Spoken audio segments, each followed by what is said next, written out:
A young Albuquerque man thought it would be cool to have an alligator. Then he realized they get really big and really hungry. Now the gator's living at a city animal shelter with other critters that he'd probably like to snack on. Here's News 13's Michael Hertzenberg. Meet LL Cool Croc. He's actually an alligator, but that's what the owner named him. He's pretty strong.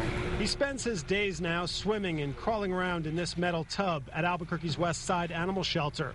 Before, he was privately owned. I think that's safe. Not really, especially if you've got small kids. Because even this size here, he can cause some damage to a small child. The officers care for him, feeding him raw chicken and even giving him some TLC. You're getting pretty close to his mouth. This guy was handled pretty well by his owner, and he's not hungry.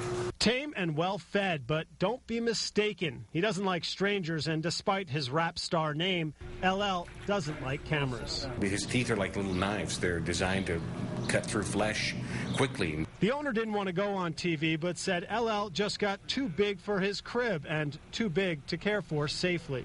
Not a good thing to be walking around barefoot around these guys, especially if they get hungry.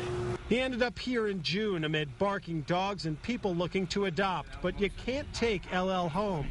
He's headed to the Colorado Alligator Sanctuary in Hooper. He'll have a much better life than he had here in somebody's bathtub or, God forbid, roaming around somebody's apartment. LL is about 2.5 feet long and 3 years old. He could grow, we're told, to 12 feet in length. Animal Control says about once or twice a year, someone comes in bringing in an alligator saying it just got too big to care for. Michael Hertzenberg, KRQE, News 13.